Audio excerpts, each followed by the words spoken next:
Tunus bakamsiz. Maqla. Qizimni o'zimning xizmat rayoniga kelgandan beri mush xizmatning aldirashchiligida sizlarga aktiv energiyalik kundalik vlogimni sizlarga ham bahlash qilib bo'lmay qoldim do'stlar. Meni ko'rib turganinglardek qizim kundalik turmushni shuncha tartiblik mazmunli qilib beryotdi. Bir tarafdan ta'tillik topshiriqlarini ishlasa, yana bir tarafdan shu xizmatdoshlarim bilan xat yozishni mashq qilib degandek o'z yaxshi ko'rgan rasmdan kunda bir parcha rasm sizdi. Undan keyin shu men tergan o'smalarni o'z qo'li bilan uzib, o'sma qo'yib, bilasizlar do'stlar, men qiytiq surib, shu xufu qilishni shunday yaxshi ko'rman. Men bilan birlikda qiytiqlarni surib, teri asrab degandek. Mush qizim yaxshi ko'rgan tamoqlarni men hamma etib berib degandek.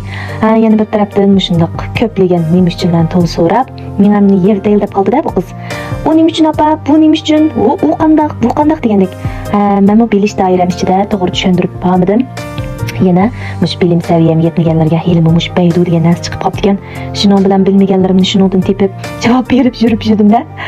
Bugun bak qiziq, qizim telefonimdagi mush o'tib ketgan kunlardagi rasmlarni ko'rib, vloglarni ko'rib o'tirib, mush Shanxaydagi tushgan rasmlarni ko'rib o'tirib, nima deydi demaysizlar. To'yiqsizlar. Apa, men mush Shirna yapamning rasmini siz so'q qilay degandim deydi.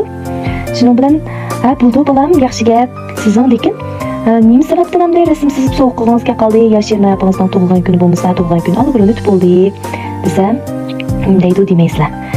Shirna apam sababli biz Shanxayga berib, Shanxay ana bola sayohatini qilib keldik. Apam sen dadam bir oylik ishlar shundoq payz o'ynab keldik. Apa Shanxay bek payzgan, bek taraqqiy qilibdi. Ko'rmaganni ko'rdim, bilmaganni bildim. Shundoq yaxshi bir sayohat bo'ldi. Shu rahmatimni bildiray dedim.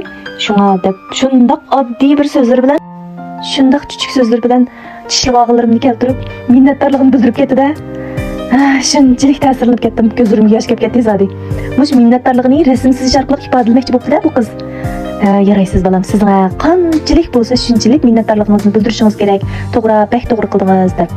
Shuning bilan rasmsiz ilhom bersam, bu qiz endi sizib qoldi. Alomat, karomat sizvatdi, hayron qoldim menda.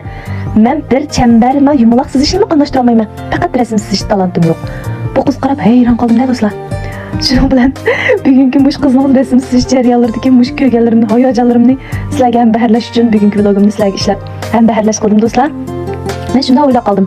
Mush bolalarning eng avval ustozi mush oiladagi ota-onasi bo'lganda, mush ota-onada minnatdorlik tuyg'usi bo'lsa, mush bolaning qalbida minnatdorlik tuyg'usining bo'lmasligi mumkin emas ekan. Mush qisqagina bu hayotimizda qalbimiz mehr-muhabbat bilan minnatdorlik tuyunsa, kasal shifoga, nafrat rahmatga, azob shodlikqa, tuproq oltinga aylandi ekan. No aytanning shirkatga Shirnay apsi. Atiq Senforaning zanjirlaridan tatib qolgan. Kimsiz tasavvurlar? Shirnay. Mutdan.